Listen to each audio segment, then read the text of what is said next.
Aluko is probably the most hated or most misunderstood woman in all of football currently, especially in the United Kingdom.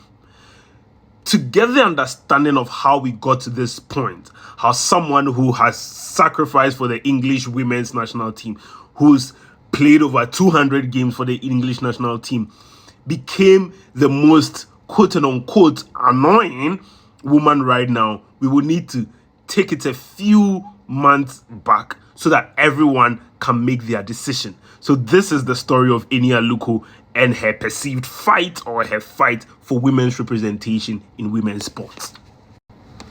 So as I stated in the intro, Aluko is born British of Nigerian descent who played for the English national team, the women, the Lioness. After she finished her career, she became a broadcaster and a football pundit for women's football. Somewhere last year, Aluko accused Ian Wright of blocking opportunities for female pundits by dominating women's football coverage himself. The question is, who is Ian Wright, in case you do not know? Ian Wright is former Arsenal legend, former English, he's a legend, a former England international, who, after his retirement, does football punditry, but has become one of the biggest mouthpiece for women's football and one of the women's football advocates. Not only is he a women's football advocate, he's one of the race-based player advocate when people came for the likes of Marcus Rashford or came for players of color in football. Ian Wright is one of the guys who stands up and defends black people, people of black race, people with minorities. He's one of the mouthpiece of minorities. And not just that, but as a person and his personality, almost everyone speaks well of Ian Wright as to what he does and his coverage about minority rights. Even in football coverage for women, he's one of the few people who has never made the coverage of women's football about himself, but about women and the need to pay women better and the need for people to adopt women's football. Ian Wright is not the only one who speaks well about women's football and they need to grab attention. There are so many other pundits like Julian Laurent, Gab McCarthy, Nedu Manoa. So many people cover women's football. But last year, Ian Wright, who is more of like a father figure or someone who is more of like an idol or a mentor for a black woman like Aluko comes to make this disparaging accusation on Ian Wright for blocking female opportunities in women's coverage. So Ian Wright later responds to Aluko, and in his response, he refuses to accept Aluko's apology, because after Aluko made that statement, I have told you the veracity and tenacity of who Ian Wright is. She faced a lot of backlash, understandably so. So Ian Wright refused to accept the apology. Everything had died, everything had moved on, till a week ago, Aluko went on to a podcast and made more disparaging. I wouldn't even call them controversial because I don't think they are that controversial. And I have that video attached.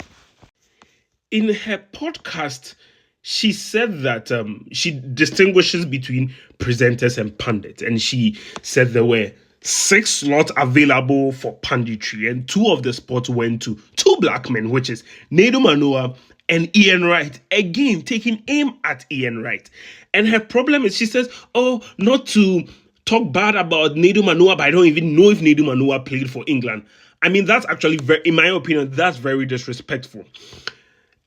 And it shows a lack of understanding as you being a pundit. People who watch you as Aluko do not find you captivating. They do not find you entertaining to begin with. And Nedu Manoa, if you've been following Nedu Manoa, not just on ITV or BBC, Nedu Manoa, I don't think he was like the greatest football player or whatsoever. He played for QPR, he played for Sunderland, played for Man City. This was before Man City became Man City. Nedu Manoa was not like the greatest player or anything like that. But then it will not take a scientist to tell you that not being a great player or not being an important player does not necessarily mean you don't make a great pundit. And that's the difference. Nedu Manoa is one of the greatest or nicest pundit you can ever have. And Nedo Manoa not only it's also about women's punditry, also about African punditry. But that's beside the main point, and that's beside what Eni Aluko is talking about. So Eni Aluko's issue is that there has to be a lot of women representation when it comes to punditry. So why is 2 out of 6 spots going to male pundits when Eni Aluko, was sitting on the sideline, and there's another English lady who has a lot more caps also sitting on the sideline?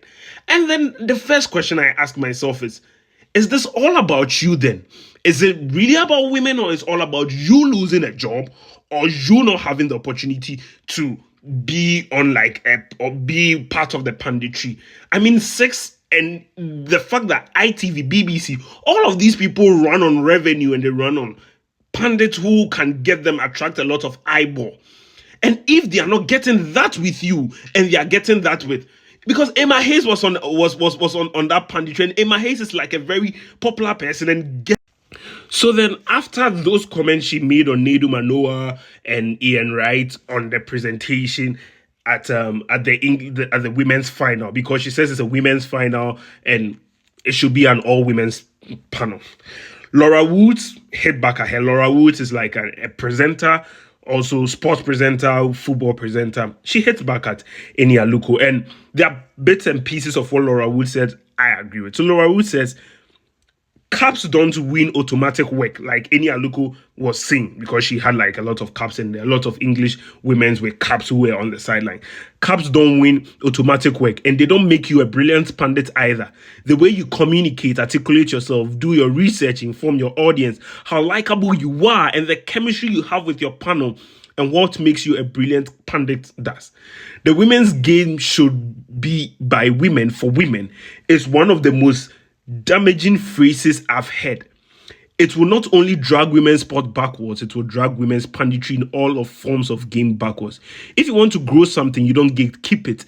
We want to encourage little boys and men to watch women's football too, not just little girls and women. And when they see someone like Ian Wright taking it as seriously as he does, they follow suit. That's how you grow a sport. Again, I think there has to be an understanding of women's sport and the level at which they are right now. Women's sport is growing, it's on the rise in the West, but it's not fully embraced by all and sundry like how the male sport is embraced by all and sundry. So I agree with Laura Woods when he says that the whole idea of gatekeeping women's football is very preposterous. So Eni Aluko actually hits back at Laura Woods, and this is what Eni Aluko had to say. So after Eni Aluko makes those statements on the podcast, and Laura Woods she fires back, and this is her response, and I must admit, it's very respectful. She says, "For 11 years, I have worked alongside the likes of Laura and all those considered the best pundits in the game. It's therefore clear I was considered one of the best too, if I was part of the same punditry team. No one has ever hired me as a pundit, has said I wasn't good enough or did not have all the attributes of Laura referred to. Quite the contrary. I think women, and this is where I still have a problem. I don't think she's still getting it. I think women should be the dominant force in the women's game in the same way that men are dominant force in the men's game. That means men should play more of a supporting role." So the thing is this, and as I was saying, where women's football has gotten to, you need a lot of eyeballs on it. If for 11 years you've been working as a punditry, and it's not about what your friends tell you or what the pundits tell you, it's about how people react to you as a pundit. If people are not reacting to you in a positive way, if you are mild to people, or if presenters or broadcasters think that the way to rake in the revenue is not through the likes of you, but the way to rake in the revenue is through the Ian Wright and people who have worked, or male pundits who have worked in this space, then I don't think there is anything wrong with it. Because again, I've spoken about the precarious nature of women's football and the fact that to have money being pumped into by these broadcasters, they need something in return. It's not about relegating you, but then I still understand her argument that men should be of a supporting role. It's like saying you want to gatekeep this for it to be an all-women thing. Because what do you mean by supporting role? They can't be presenters if If men are presenters, then they are coming for women's job as presenters as well. If they are pundits to you are complaining, and be fair, it was 6 spots available. 6. Women had 4 and just 2 men. And you have a problem with that. It seems to me it's either you are on there or you don't want any man on there, which is really, it's highly difficult to understand in this world in which revenue generation. Well, look at the men's football. Look at what revenue generation is doing to the men's football. If women want to generate many, or if women want to generate much money in their sport, and broadcasters think this is the way to go about it, then I don't think there's anything wrong. Once the predominant position currently is not going to men, but it's going to women, you are complaining about 2 rules. And that's what makes me think that it's not about men doing it, it's about you. And we were proven right today with her response again at Ian Wright. This is the most tone-deaf thing, and I read the whole article on the Telegraph. This is the most tone-deaf thing I have seen. So Annie says that if Ian Wright was an ally of, say, women's football, he would have given up jobs for me. That's preposterous. That is really preposterous. It's like saying, well, he's an advocate for women, but if he's truly an advocate for women, he should stop his advocacy and give his advocacy role to me. It looks wrong. It sounds wrong. I don't know. I mean, you would get people sending you, encouraging you, but the truth is that it's very self-serving. And I feel like, and this is my opinion, everything she's doing currently is self-serving. It's about, I was sitting on the touchline whilst Nedu Manoa, who I don't know who the hell he is, was presenting. If Ian Wright really liked women, he would give me the job. That's not the right way to do this. That's not how to grow women's football. It's contributing to the wrongful narrative people have there that, oh, women are insufferable and wrongful. It's really contributing to that and really setting the women's game back. I mean, yes, spaces can be advocated for. Women should have more spaces. But then this is not a hijacking of women's sport. This is in no way a hijacking of women's sport. And this conversation shouldn't even be had in the first place. But the most important thing we have to understand at the end of it all is, like I have said, women need spaces. We need to advocate for women's rights. We need to advocate for more pay. We need to advocate for more eyeballs. But there's a way of advocating for that without stamping down or beating down on people. And there's a way of doing that without advocating for yourself. There's a difference between advocating for women and advocating for yourself. Because in all of this, I don't think the end point is about women in these spaces. It's about beating down on people who are doing more for women football and then trying to position yourself in a place where they are. It's not about the fact that there were 4 other women. If you count the presenter, there were 5 women out of 7 slots.